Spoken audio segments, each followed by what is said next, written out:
Talking to kids about sex and sexuality makes many of us want to run for the hills. Or more accurately, we want to run for the hills, shove the kids into a cave, and retrieve them somewhere around their 25th birthday. Sex perhaps has always been a taboo subject, but in our current sex-saturated culture, we have new challenges for how we raise kids. Between news stories of sexual assault that are now complicated by sexting, by pop culture that sometimes tends to promote sex instead of talent, and marketing campaigns aimed at selling 11-year-olds thong underwear, it sometimes seems like we have great rationale for keeping our kids in the dark for as long as possible.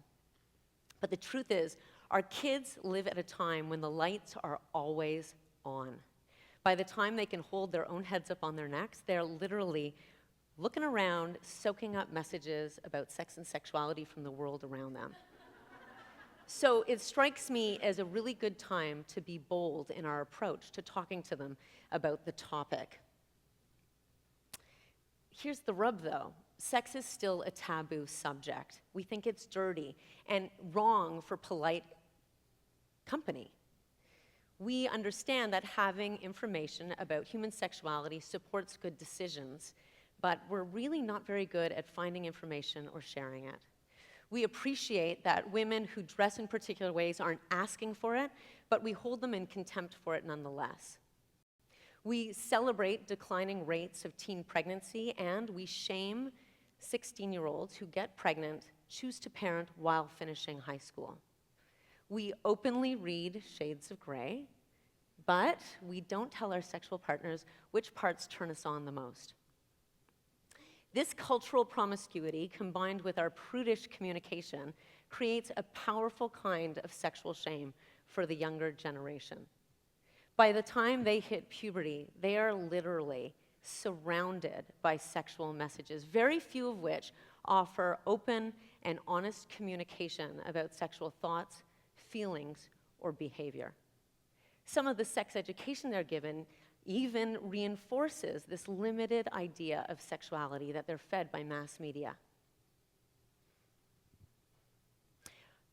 The early lessons that our kids get are generally surrounded by danger and harms. Dress and act a certain way, and you'll be bullied. Do certain things, and well, you'll end up pregnant or with a disease. But sexuality is broad, vast, and complex. My fear is when we focus on what's troublesome about sexuality, we're missing all the good things. It's a little like telling young people about world travel by reinforcing that they need to be wary and fearful of pickpockets and thieves. Instead of us filling their minds with all the ways they'll be enriched by food and music and art, history, people, we teach and reteach and reinforce how they need to conceal money belts beneath their clothes.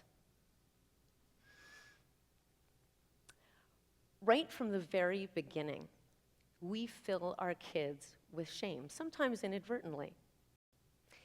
We teach them that certain parts of their body are a secret and subject to potential harm. We couple this with our habit of giving pet names to our genitalia. Now, don't get me wrong, I am a big fan of slang. And I encourage all of you to come up to me during the break and tell me your favorite euphemism for genitals. Mine is honeypot. But here's the thing, our kids, they need the scientific words before they can enjoy these. Research tells us that when kids are equipped with words like penis, testicles, vagina, and vulva, they're less likely to be victims of sexual abuse because perpetrators seek out kids who don't have the language or skills to communicate clearly. We come by these limitations as sex educators, honestly. Let's do a quick poll. Hands up if when you were young, a parent or somebody else sat you down for a really good conversation about sex. Have a look around. All right, for those very few people, keep your hand up if that conversation included the positive aspects of masturbation. Yeah. See, for so many people, sex education was a biologically accurate book about reproduction left on our bedside tables, and no more. Our parents learned sexual shame from theirs. they taught it to us.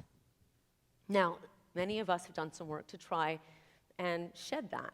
I have done some, but the last time I played Boggle with my kid, I saw, but I didn't write down the word clit. And it wasn't because short forms aren't allowed. See, we all hold some sexual shame. But I think we can change that. Whether we're parents, aunts, uncles, grandparents, coaches, teachers, I think we can shift this dial from our shame-filled and hyper-sexualized culture to one where people respect themselves, respect others, and respect the broad range and incredible power of sexuality. Let's imagine a young, unattached, but sexually active young woman, unafraid that other people will consider her too slutty. Let's imagine a young man shaking with emotion during a sexual encounter, able to tell his partner or his friends about his feelings. Achieving this shift requires a big change in how we think and how we act. We have to understand that our kids are sexual beings, even if they're not ready to act on it. We have to understand that it is our responsibility to provide them with the earliest lessons so that they can grow up to be righteous sexual citizens of the world. In terms of our actions, this is really all about talk. We need to talk to young people all the time. We need to talk to our preschoolers when they're in the bath. We need to talk to our tweeners after we watch a terrible rom-com with them. We need to talk to our teens over their blaring music. We can reinforce the messages when they're checking their Tumblr feed or when we have them hostage in the car en route to hip-hop or hockey practice. We need to talk to them now while they're young so that they know it's always a topic of conversation in their homes. We need to talk to them now while they're young so they know we're their allies and not the last person on the face of the planet who could possibly understand. We need to talk to them now while they're young so we have a chance to overcome our awkwardness and prepare for the growing complex conversations ahead. So, what do we need to talk to them about? There's a lot. But I think there are 4 key things that we really need to hammer home, and it'll shift the dial. The first is that sexuality is natural. It's been around since time immemorial, and it will continue to be around. We're not born knowing how to be sexual, especially with the larger world around us. So this is about giving kids the form and function of it all. And we need to encourage them to be curious and enthusiastic. And we need to be enthusiastic too, or at least fake it. Because when we're not, they can usually tell, and they may take it as a cue for how they're to behave. The second thing that we need to reinforce is that sexuality is life-enhancing. We need to tell young people that it's good. Sure, sex is for procreation, which is good, but for the most part, when we are thinking and engaging our sexual selves, we are not thinking about procreation. Sexuality teaches us about ourselves. It informs our beliefs and our values. It provides incredible opportunities for intimacy and love to be expressed. It's physically good for our bodies. There are so many benefits. It helps us go to sleep, right? It helps us wake up. It's really good. The next thing that we need to let young people know is that sexuality isn't simple. It's natural. It is life-enhancing, but it ain't easy. Our silence on the topic suggests that it's all going to come about effortlessly. Everybody needs to figure out their sexual preferences and identity on their own. But we can help. We can provide the building blocks and help people know that it might take some work over a considerable period of time. So this can be about telling 4-year-olds that sex isn't just for baby making. This can be about letting 9-year-olds know that they and everybody else can shop from the boys and girls section of the Gap.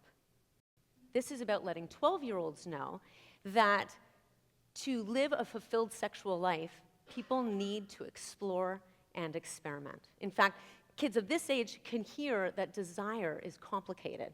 You can't just turn it on when it's convenient, and what's desirable to one person won't necessarily be to the next.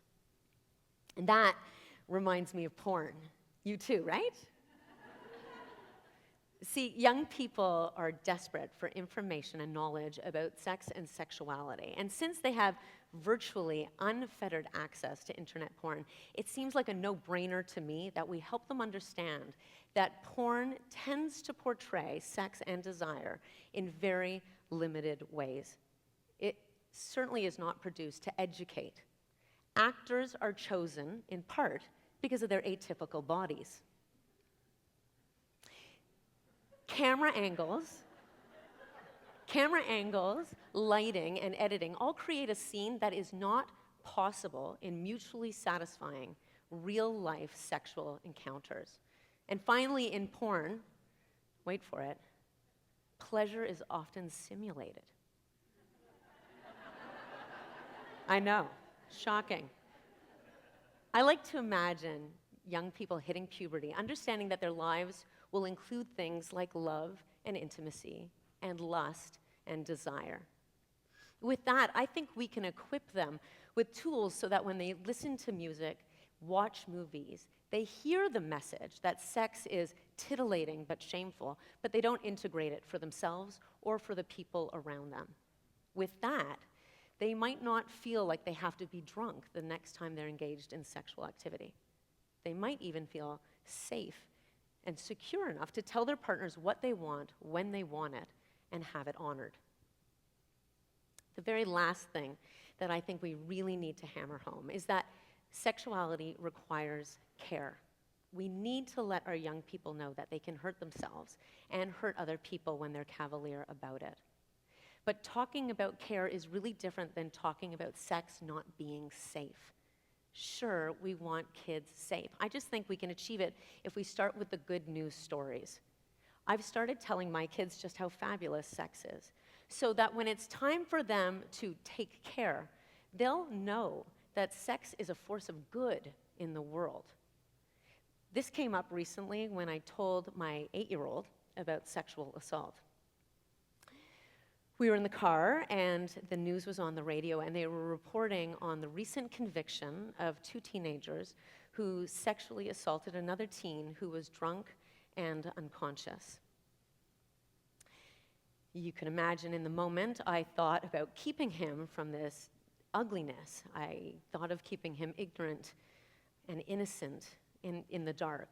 Then I remembered that the lights are never off. So I told him.